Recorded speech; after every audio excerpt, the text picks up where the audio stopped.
अबे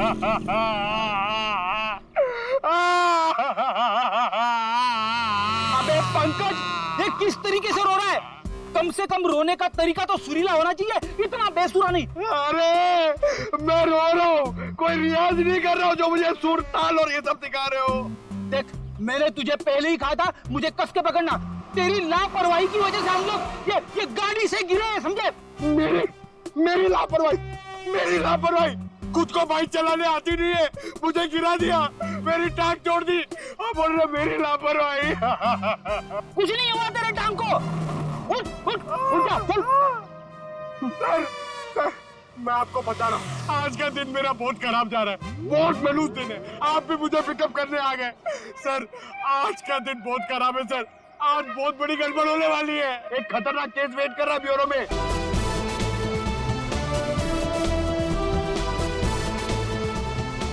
thank you, thank you, thank you. Global mobile के नए फोन के लॉन्च पर आप सभी का स्वागत है। उम्मीद है आप सभी को बहुत मजा आ रहा होगा और आप मीडिया वालों की बेसब्री को मैं समझ सकता हूँ। आपके सवालों का जवाब देने आ रहे हैं हमारे ग्लोबल मोबाइल के सीईओ मिस्टर करण।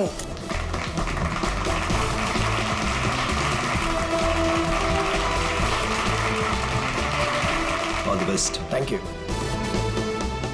एवरीवन।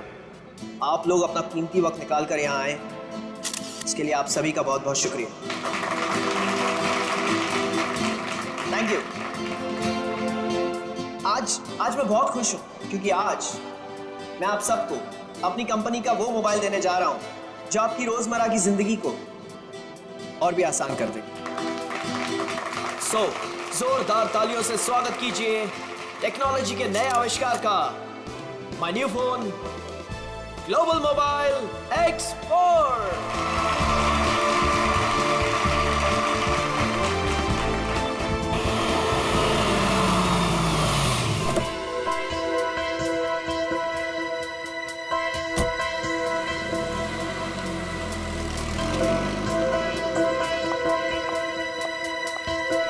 वेलकम मैडम, आइए। फंक्शन कहाँ चल रहा है? हॉल नंबर 1 में। ओके। क्या ये बात सच है कि आपका मोबाइल बाकी मोबाइल की तुलना में बेहतरीन बैटरी लाइफ और परफॉर्मेंस देंगे? अभी जो हमने सॉफ्टवेयर का इस्तेमाल किया है वो बहुत ही एडवांस्ड है और ये हमारे फोन को एक नया करण करण करण करण करण ये कौन है मामा जी? पता नहीं। मैं तुम्हें देख के कितनी खुश हूँ करण, मैं कितना परेशान हो गई थी। I am so happy to see you. Excuse me, छोड़िए, कौन है आप? क्या बदतमीजी है?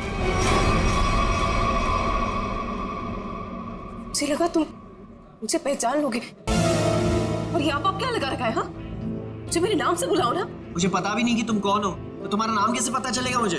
तुमने अपना एड्रेस बदल दिया, अपना फोन नंबर बदल दिया, फिर भी मैंने तुम्हें ढूंढ निकाला। 2 साल इंतजार किया है मेरे कारण। 2 साल? हे, नो फोटोग्राफ्स, नीचे खींचिए। No camera please, please please. अब मैं समझा, तुम्हें जरूर किसी और मोबाइल कंपनी ने भेजा है हमारे इस फंक्शन को खराब करने के लिए, राइट? ये क्या कह रहे हो तुम? हाँ, सही कह रहा हूं मैं। इतनी घटिया हरकत करने के लिए कितने पैसे मिले? बस बहुत बोल दिया तुमने। हाँ, बहुत अपमान कर दिया तुमने मेरा।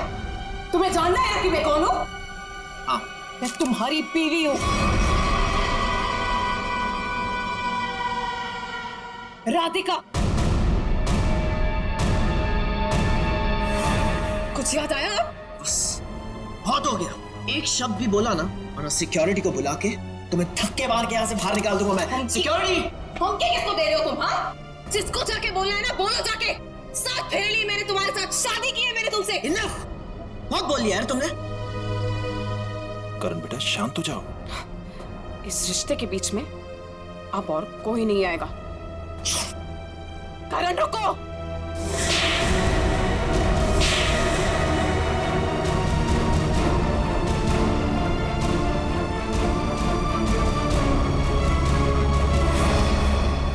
ये 2 तमाचे 2 सालों के लिए जो मैंने तुम्हारे याद में बिताए हैं। तुमने मुझे थप्पड़ मारा, मुझसे दुश्मनी बहुत महंगी पड़ेगी। पता है मैं कौन हूँ? पता है तुमने किससे दुश्मनी मोल ली है? अपने पति से। मैं तुम्हारा पति नहीं हूँ। अगर मैं तुम्हारा पति हूँ ना, तो सबूत बताओ। अच्छा, तू देते हैं ना सब। उतारो अपने कपड़े। What? तुम्हारी पीठ पे 2 काले तिल, और ये बात तुम्हारी पत्नी के अलावा तो किसी और को नहीं पता होगी ना? उतारो। मिस्टर करण, क्या ये मैडम सच कह रहे हैं? क्या वाकई आपकी पीठ पे तिल है? देखिए, मैं आपके बेकार के सवाल का जवाब देना जरूरी नहीं समझता, और मुझे अपने आप को साबित करने की कोई जरूरत नहीं है। Get it? और तुम जिसकी पत्नी हो ना, जाके उसके कपड़े उतरवाओ। Just stop! करण रोको! करण रुक जाओ, मुझसे बुरा कोई नहीं होगा।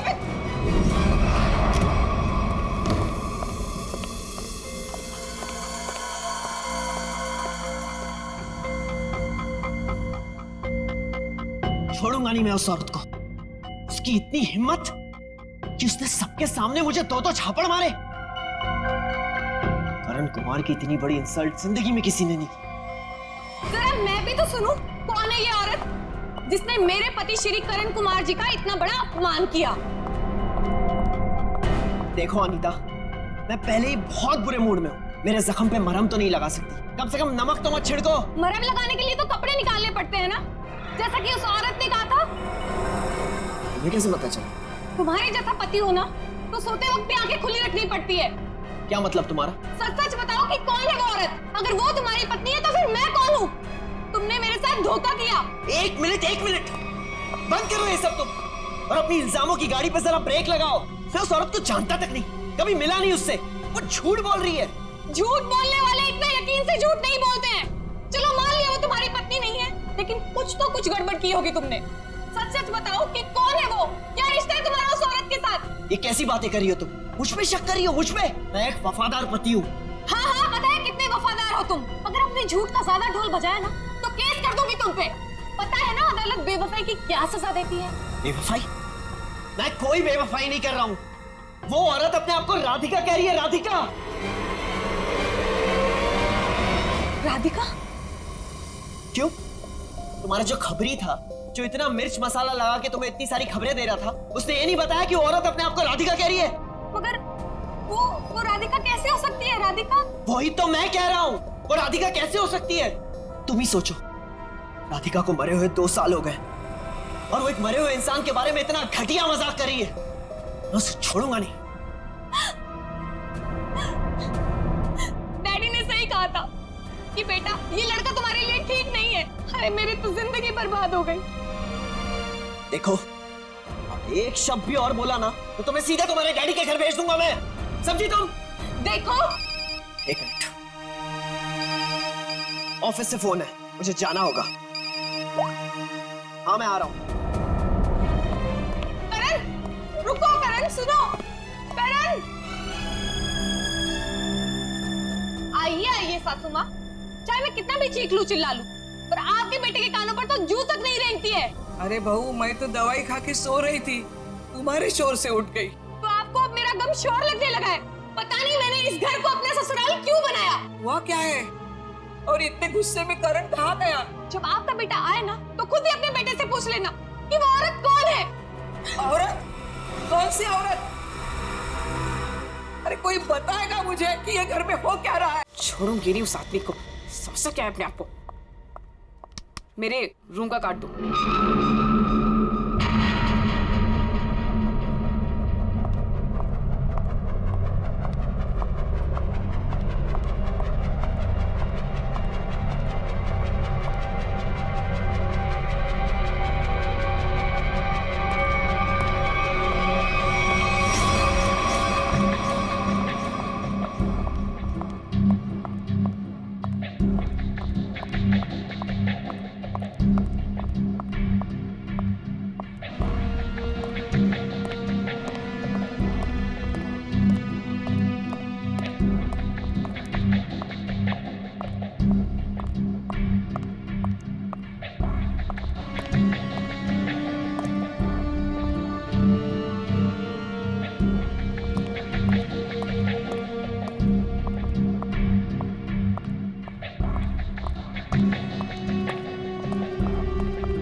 बहुत होशियार समझती है अपने आप को।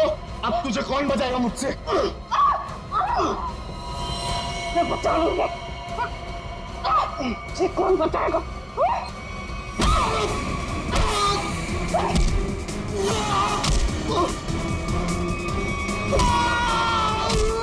किसने भेजा तुझे? हाँ? मेरे पति के दूसरे बीवी ने भेजा है ना? तुझे पता है नकली है, इसलिए मैं हूँ। तुझे पुलिस वाले बताएंगे हम, समझा?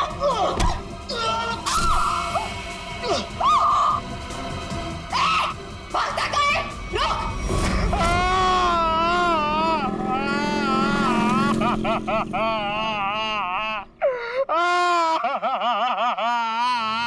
अबे पंकज, ये किस तरीके से रो रहा है? कम से कम रोने का तरीका तो सुरीला होना चाहिए, इतना बेसुरा नहीं। अरे मैं रो रहा हूँ, कोई रियाज नहीं कर रहा हूँ जो मुझे सुर ताल और ये सब सिखा रहे हो। देख, मैंने तुझे पहले ही कहा था मुझे कस के पकड़ना। तेरी लापरवाही की वजह से हम लोग ये गाड़ी से गिरे हैं, समझे? मेरी लापरवाही खुद को बाइक चलाने आती नहीं है, मुझे गिरा दिया, मेरी टांग तोड़ दी और बोल रहे मेरी लापरवाही। कुछ नहीं हुआ तेरे टांग को। उठ जा, चल। सर, मैं आपको बता रहा हूँ, आज का दिन मेरा बहुत खराब जा रहा है, बहुत मनूस दिन है। आप भी मुझे पिकअप करने आ गए। सर, आज का दिन बहुत खराब है सर, आज बहुत बड़ी गड़बड़ होने वाली है। एक खतरनाक केस वेट कर रहा है ब्यूरो में। वाकई मैडम, आपकी हिम्मत की तारीफ करनी होगी। आप उस मुजरिम से बिल्कुल डरी नहीं और डट के सामना किया उसका। सर, पुलिस रिकॉर्ड में आपको कुछ भी मिला उसके बारे में? जी नहीं, उसने इससे पहले कोई जुर्म नहीं किया था। और इसीलिए उस तक पहुंचने के लिए हमें आपसे कुछ सवाल करने होंगे। जी पूछिए। आप उसके बारे में कुछ और बता सकती हैं? नहीं सर, मुझे कुछ भी याद नहीं है, बल्कि मैंने वो होटल वालों से भी पूछा था, उन्होंने बोला कि उन्होंने किसी को आते जाते हुए नहीं देखा। अच्छा, आपको किसी पे शक है? एक ही तो इंसान है जिसको मेरी जिंदगी से ज्यादा मेरी मौत प्यारी है। कौन? वही मेरा पति करण। आपका पति? आपको पता है कितने सारे लोगों के बीच में उसने मेरी इंसल्ट की, उसने तो मुझे अपने बीवी मानने से भी इनकार कर दिया।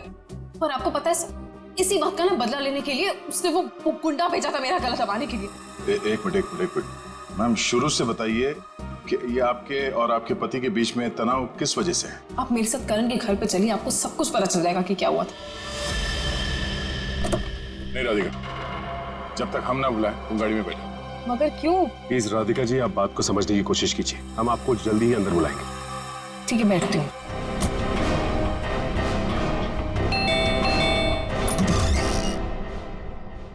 जी, आप लोग?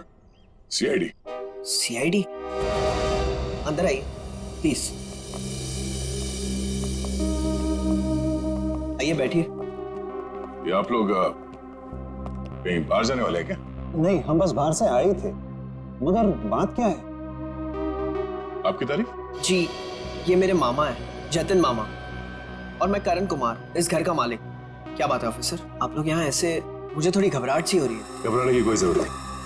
देखिए, हम लोग सिर्फ आपकी बीवी से कुछ पूछताछ कर रहे हैं। मेरी बीवी? वो तो ऊपर है। ऊपर है? वो तो नहीं, हम उनसे ऊपर ही चल के मिल लेते हैं, आपकी श्रीमती जी से। आखिर बात क्या है ऑफिसर? अनीता ने आप लोगों को बुलाया? वो भी पता चल जाएगा, आइए। आइए। अनीता, अनीता कहाँ चली गई? बाथरूम में पानी भरने की आवाज आ रही है। श्रेया? हाँ, इस वक्त उसके नहाने का समय होता है। अनीता जी, अनीता जी। सर, दरवाजा खुला है। अनीता जी।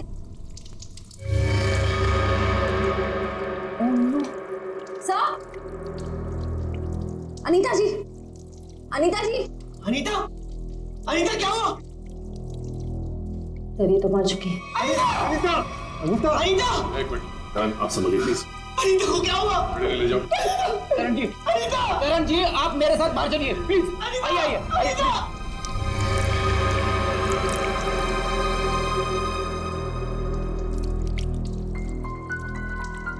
देखो कोई सुराग मिलता है क्या? यस। भगवान ने मेरे साथ बहुत बड़ा अन्याय किया है। मेरी अनीता को मुझसे छीन लिया। करण बेटा, संभालो अपने आप को। ये सुधा कहाँ गई? सुधा? सुधा जी का कमरा कहाँ है? वो रहा। बढ़िया, जरा सुधा जी को बाहर लेके आओ। नहीं, आप बैठिए। माफ कीजिएगा मगर हमें आप लोगों से कुछ सवाल करने होंगे। सर ये बताइए। हाँ सर, वो सुधा जी क्या हुआ माँ को? हाँ, क्या हुआ माँ को? माँ, माँ, माँ, माँ, सुधा? माँ, माँ, माँ, आंखें खोलो। कहीं माँ भी? नहीं, जिंदा है, नब्ज धीमी चल रही है। रेडी, एम्बुलेंस बुलाओ जल्दी। माँ, सचिन, माँ आंखें खोलो। माँ, माँ, माँ आंखें खोलो। इन दोनों का कहना है कि ये अभी भी घर आए हैं। पता लगाना होगा कि सच्चाई क्या है। दोनों को अलग अलग ले जाके पूछताछ करनी होगी। नाक और कान में खून है। शरीर पे कोई चाकू या कोई हथियार के निशान नहीं। मुझे लगता है नहाने से पहले इसने कुछ खाया पिया होगा और किसी ने इसके खाने में ही कुछ मिला दिया होगा। हाँ, कि बाथरूम में सब सामान जगह पर है, हाथापाई या मारामारी का कोई निशान नहीं। वही तो।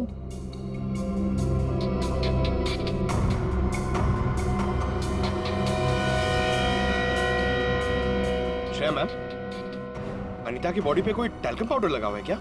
नहीं तो, इनफैक्ट पूरे बाथरूम में ही कहीं कोई टैल्कम पाउडर नहीं है। तो ये क्या है?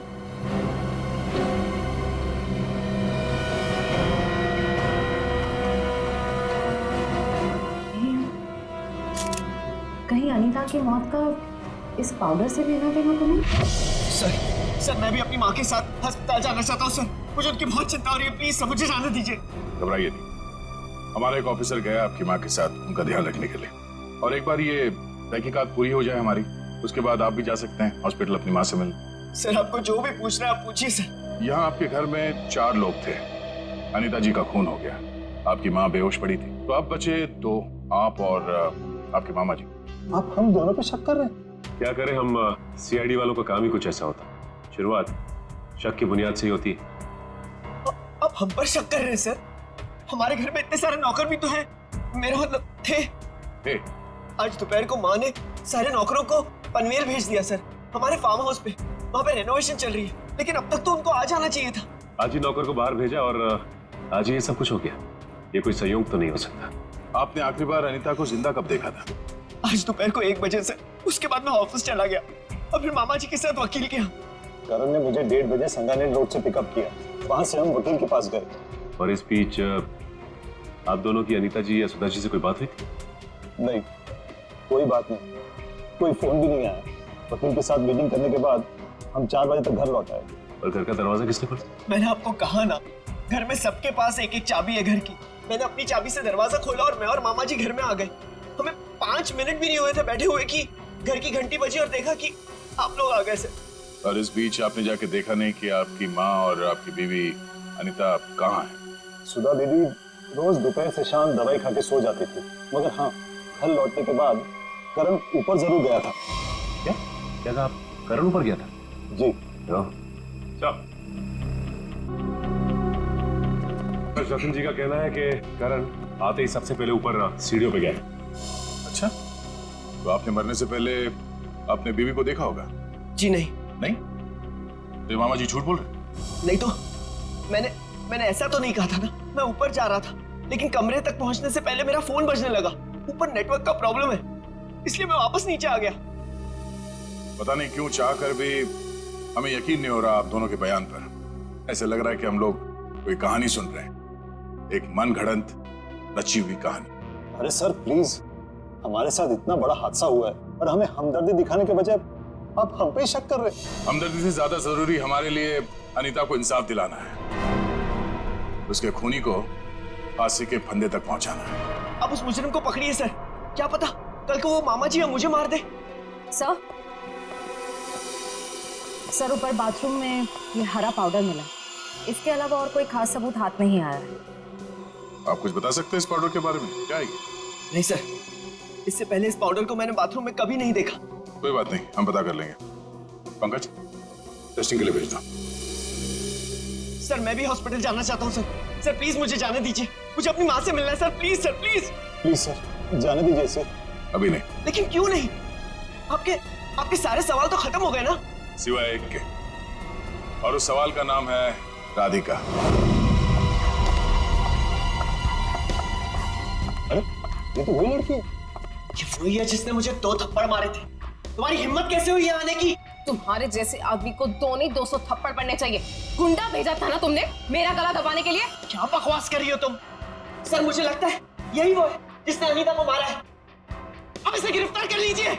मैं अनीता को क्यों मारूंगी? हाँ, मैं तुम्हारी पहली बीवी हूँ और तुम्हें पाने के लिए मुझे गुनाह करने की जरूरत नहीं है। एक मिनट, शांत हो जाइए। कौन सच बोल रहा है कौन झूठ, अभी पता चल जाएगा। करण, पहले तुम बोलो। ये मेरी बीवी राधिका नहीं है, क्योंकि मेरी बीवी राधिका वो है वहां जो उस तस्वीर में। सर आज से 2 साल पहले एक हादसे में राधिका गुजर गई। ये भला मेरी पत्नी कैसे हो सकती है? सर ये झूठ बोलिए, ढोंग कर रही है ये। जब से ये मेरी जिंदगी में आई है ना, सब गलत हो रहा है, सब गलत हो रहा है।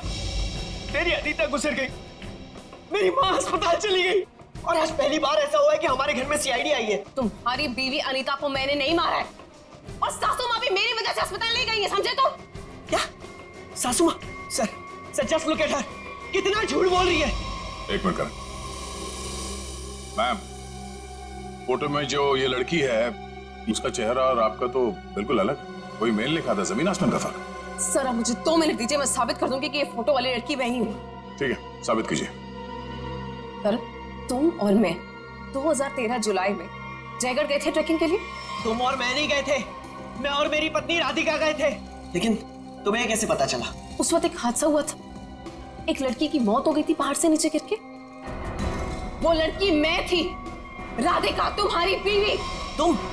मैं पहाड़ से नीचे गिर गई थी, तुमने तो मुझे ढूंढने तक की कोशिश नहीं की थी। ढूंढा था, करण ने खुद मुझे बताया था। जी, इन्होंने बोला और आपने मान लिया। सर मैंने अपनी पत्नी को ढूंढने की बहुत कोशिश की, दिन रात कोशिश की, लेकिन मुझे उसकी लाश तक नहीं मिली। कैसे मिलती तुम्हें उसकी लाश? हाँ, मैं मरी नहीं थी, मैं जिंदा थी और तुम्हारे सामने खड़ी हूँ। सर ये फिर से झूठ बोल रही है सर। एक मिनट, जब आप पहाड़ से गिरी तो फिर तो बच कैसे गई? क्योंकि कुछ सांसें बची थी मेरे अंदर। आपको पता है 2 साल लगे थे मेरी हड्डियां छोड़ने में, पूरा चेहरा खराब हो गया था मेरा। वो तो शुक्र है डॉक्टर पुनीत का, जिन्होंने मुझे नया चेहरा दिया। लेकिन शादी को देखिए, अभी तक मारने को तैयार नहीं कि मैं इसकी बीवी हूँ। सर झूठ बोल रही है, ये बेकार की कहानियां बना रही है, ढोंग कर रही है। क्यों झूठ बोल रही हो? क्या करूं मैं? कहां खींच के दिखाऊं कि मैं तुम्हारी बीवी हूं? तुम्हें जो करना जाके करो, जिससे पता करना जाके करो। मैं क्यों करूं? सच क्या है और झूठ कौन बोल रहा है, वो भी सामने आ जाएगा।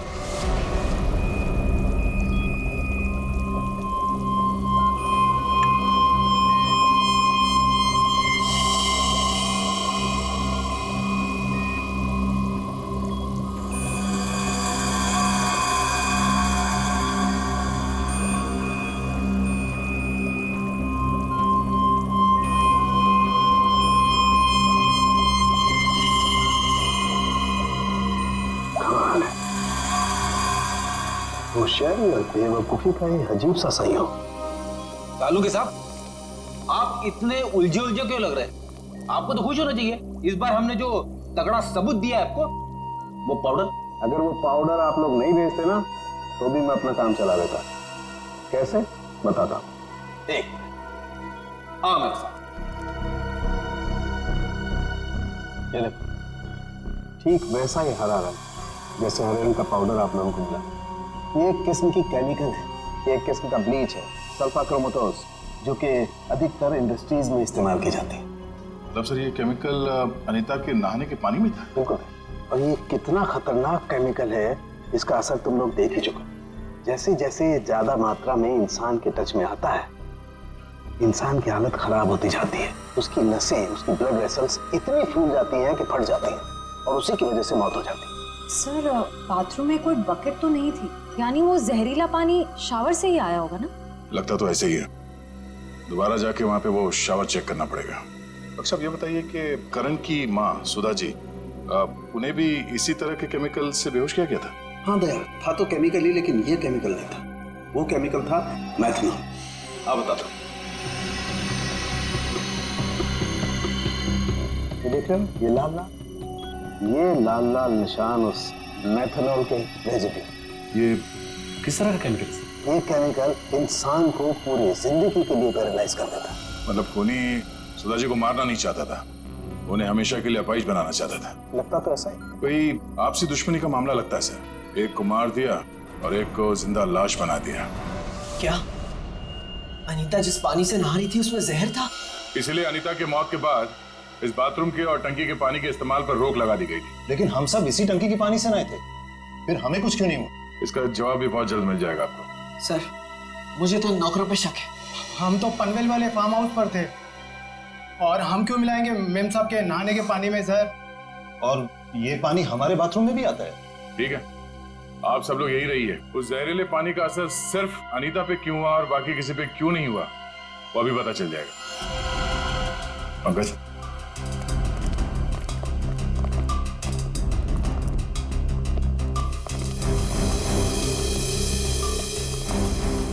बड़ी शावर को खोलो। अगर जहर पानी में है तो उस केमिकल के अवशेष इसमें जरूर मिलेंगे।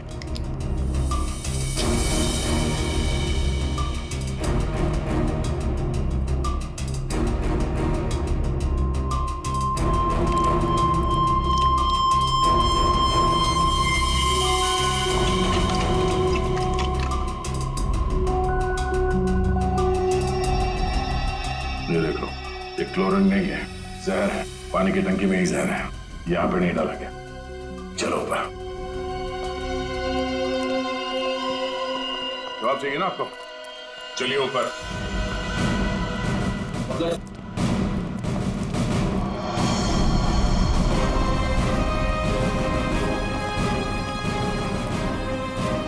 सर ये पानी की टंकी में जहर क्यों होगा? अगर इसमें जहर होता तो हम सब जिंदा कैसे? हो सकता है आप लोग कई दिनों से नहाए नहीं हो। फॉरेंसिक किट लाए हो? सर वो नीचे। प्लीज लिया। Yes sir. इस पानी की टंकी तक कोई घर वाला ही आ जा सकता है ना? हाँ, घर का कोई सदस्य या नौकर? सर हम में से ऐसा कोई क्यों करेगा? अब ये काम तो किसी बाहर वाले का हो नहीं सकता। बाहर वाला कोई भी इतनी आसानी से आपके घर के पानी की टंकी तक कैसे पहुंचेगा? क्यों नहीं पहुंच सकता? पिछले हफ्ते एक प्लम्बर भी तो आया था यहाँ। इंटरेस्टिंग। पर आप लोगों की जानकारी के लिए बता दूं, इस जहरीले पानी का असर सिर्फ अनीता पे इसलिए हुआ क्योंकि खूनी ने वो जहर पानी में उस वक्त मिलाया जब अनीता नहाने के लिए गई। हाँ सर, ऐसा हो सकता है क्योंकि घर पे सबको पता था कि अनीता किस वक्त नहाने जाती है।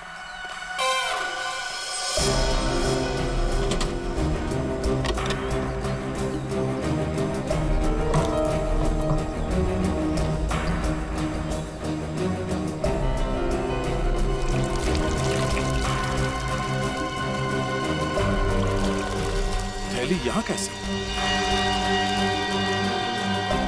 बस करो।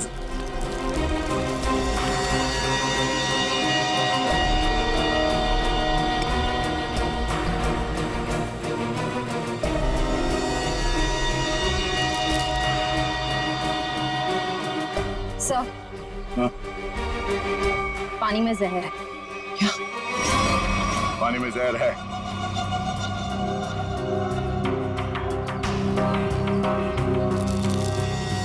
तंगुस?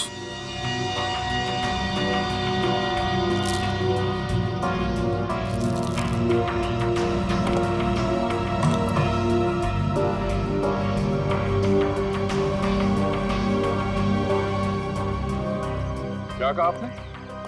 एक हफ्ते पहले प्लम्बर आया था? जी। लगता है उसी दौरान ये सब हुआ है। किसी ने वो जहर इस प्लास्टिक में डालकर यहाँ पे रख दिया था और उसे तंगुस से बांध के नीचे कनेक्ट किया था। और जैसे ही अनीता बाथरूम में गई नहाने के लिए, उसने तंगुस को खींचा। प्लास्टिक के अंदर जो जहर था वो पानी में घुल गया और अनीता की मौत हो गई।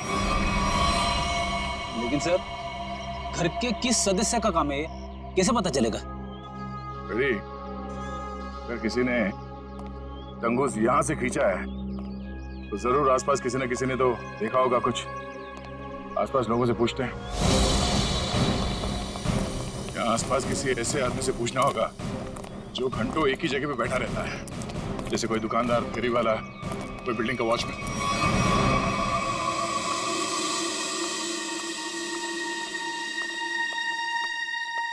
सुनिए भाई साहब, वो आइए आइए बहन जी, एकदम ताजी सब्जी है। कौन सी दूं? नहीं, मुझे सब्जी नहीं लेनी है, मैं सीआईडी से हूँ। हमें आपसे कुछ सवाल करने। सवाल? कौन से मैडम सवाल? तो आप रोज बैठते हो यहाँ पे सब्जी बेचने? पिछले 2 साल से हम यहाँ दुकान लगा रहे हैं साहब। तो पिछले 2 साल से आप ये सामने वाला घर भी देख रहे होंगे? हाँ साहब। परसों दोपहर को 1 से 3 बजे के बीच में तुमने किसी आदमी को देखा था उस घर के आसपास? तो ऐसा आदमी जिसपे तुम्हें शक हुआ हो, तो उस घर के आसपास बहुत देर से खड़ा हो। परसों साहब, हाँ, वो घर का जो नौकर है ना साहब, वो घर के बाहर बहुत देर तक खड़ा रहा साहब। वो दीवार से सट के किसी को फोन कर रहा था। हाँ, सामने आएगा तो पहचान लोगे ना? पहचान लेंगे। गुड। पंकज सर, तो मालूम है ना क्या करना है? हाँ सर, आज वो घर पे कपड़े धोने का टर्न मेरा है और जूनियर को मेरे कुत्ते को खाना भी खिलाना था और एक काम था सर वो यार। पंकज, तुम हमेशा से इतने इंटेलिजेंट थे क्या? मैं इस केस की बात कर रहा हूँ। अरे ये सर सॉरी, थोड़ा कंफ्यूज हो गया था सर। तो जाके उस घर से नौकरों को ले आओ, और हाँ, उन्हें क्या कहना है पता है ना, कि वो भी मुझे समझाना पड़ेगा। नहीं सर, पता है सर, मैं अभी लेके आता हूँ। सर, इसे अकेले क्यों भेज दिया? जरूर कुछ ना कुछ गड़बड़ करेगा ये। अच्छा, मोटो भाई की एक्सीडेंट जैसी गड़बड़? आपको पता चल गया? सीआईडी में हूँ, बाहर की खबर रखने से पहले अंदर क्या हो रहा है ये जानना बहुत जरूरी। इसमें मेरी गलती नहीं थी, पंकज की थी। रेडी, अभी शिकायत विकायत करना बंद करो। अच्छा पंडित, वो भाजी वाला देख रहे हो? वो वहाँ? हाँ, जिसने आपके पीवी के नहाने के पानी में जहर डाला है, वो उसे पहचानता है क्या? चलो जल्दी इधर आओ। जरा पहचान कौन है इनमें से? हाँ साहब, यही वो आदमी था साहब। तुम? अरे मुझे क्यों फंसा रहे हो? तुम्हें जरूर कोई धोखा हुआ है। कौनो धोखा नहीं हुआ साहब, ये है वो। नहीं साहब, मैं सही कह रहा हूँ साहब। इधर साहब, मैं सच कह रहा हूँ साहब। देख प्रीतम, हम जानते हैं कि तूने खुद ये सब नहीं किया, मगर तूने किसी के कहने पे जरूर किया है। अगर तुम हमारे साथ कोऑपरेट नहीं करोगे तो शायद फंस जाओगे, है ना? बोल। बबलू प्लम्बर साहब, उसने 20,000 रुपए दिए थे।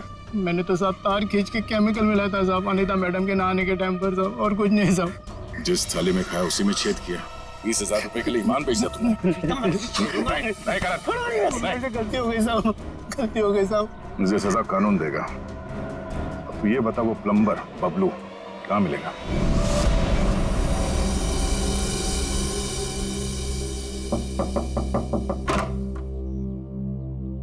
नमस्ते। नमस्ते। बबलू है क्या? आप लोग बाद में आना, बबलू अभी घर पर नहीं है। कहाँ गया बबलू?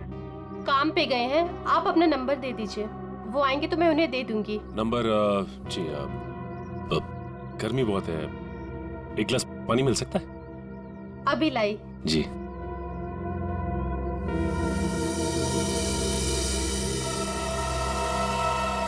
ये क्या? बबलू के प्लम्बिंग का सामान तो यहीं पड़ा हुआ है। इसका मतलब ये औरत हमसे झूठ बोल रही है। Thank you. थैंक्स। चलते। पर आपने अपना नंबर नहीं दिया। हम लोग फिर आ जाएंगे। जी। Thank you. कितना गर्मी है इधर। ओह गॉड, किधर आ गई मैं? मुझे लग रहा है चक्कर आने वाला है मुझे। ओह गॉड। अरे भाई साहब सुनिए, ये बैबलू किधर रहता है? बैबलू प्लम्बर इधर रहता है। इधर? Okay, thank you.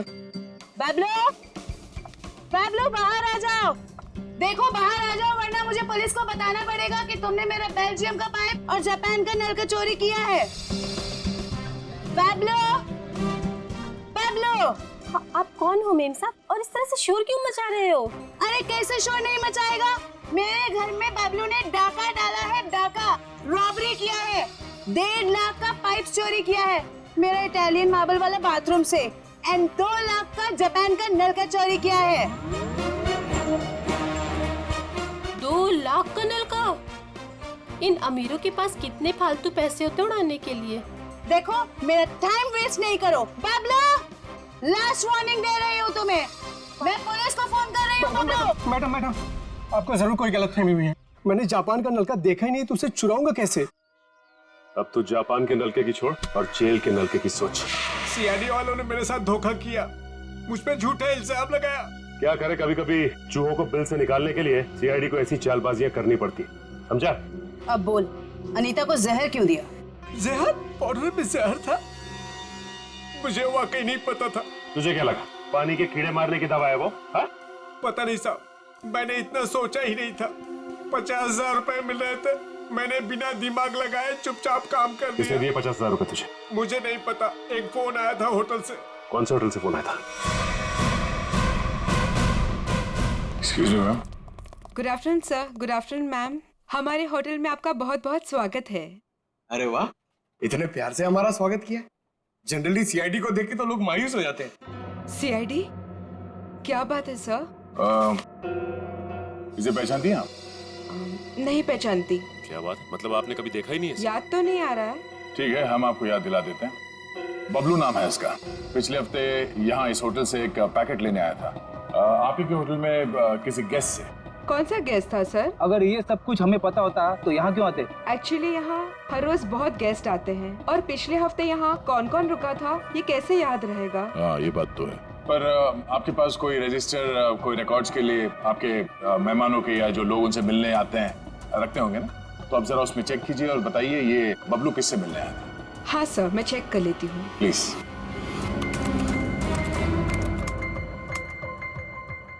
हाँ सर, मिल गया। ये 25 सितंबर की बात है। यहाँ 209 के जो गेस्ट थे उन्होंने बबलू के लिए पार्सल छोड़ा था रिसेप्शन पे। और चेकआउट कब कर गया वो? अब तक तो नहीं किया सर। मतलब वो अभी कमरे में है? नहीं, एक्चुअली मैंने उन्हें होटल के कॉफी शॉप में जाते हुए देखा था। नाम क्या आपके इस गेस्ट का?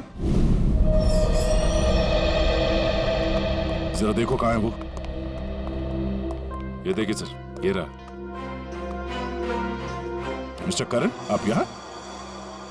ये सवाल तो मैं भी आप लोगों से पूछ सकता हूँ। हाँ, ये बात तो है, ये सवाल आप भी कर सकते हैं, मगर चूंकि सवाल हमने पहले किया है तो आप जवाब दीजिए। वो मुझे यहाँ का ऑमलेट और कॉफी बहुत पसंद है, इसलिए थोड़ी पेट पूजा करने आ गया था। अरे वाह, तुम मेरे लिए भी बोल दीजिए। सर, मेरे पेट में चूहे दौड़ रहे हैं।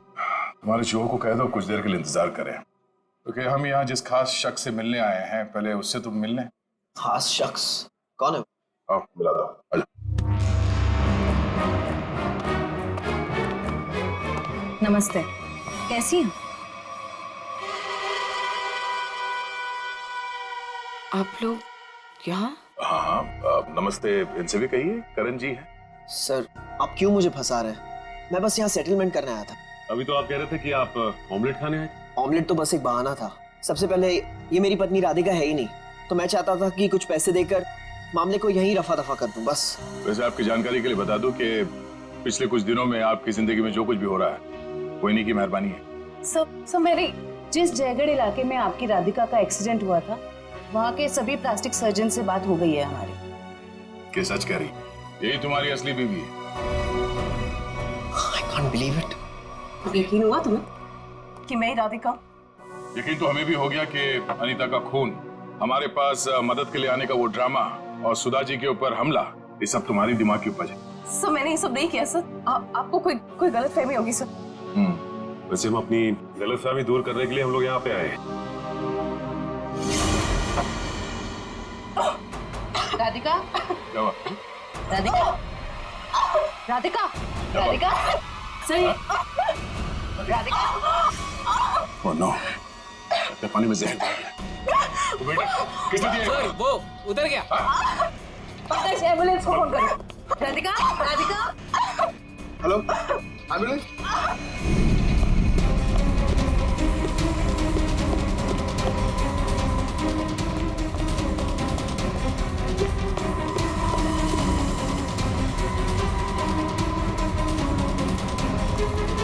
और कहाँ भाग हो गया? जाने दो मुझे। हाँ? जाने दो मुझे। जाने दो मुझे। जाने दे।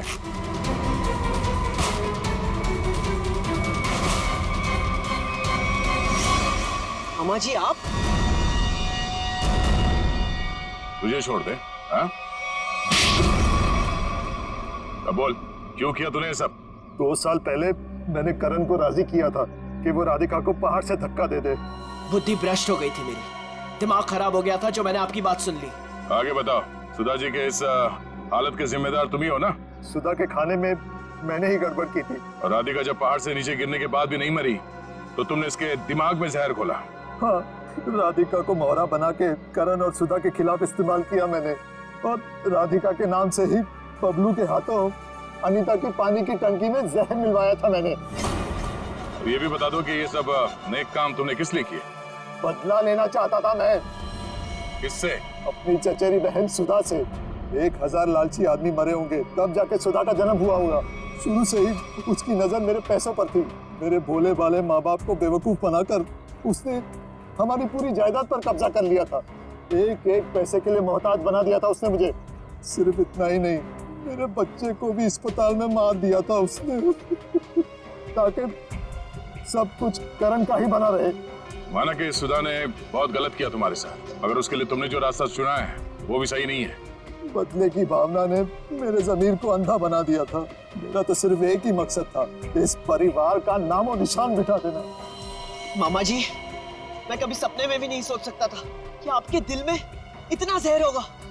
जब दिल में जहर भरा होता है तो उसका अंजाम भी जहरीला ही होता है। सुधा ने जो किया उसकी सजा तो तुमने उसे दे दी। अब करण और तुम्हारा इंसाफ अदालत करेगी।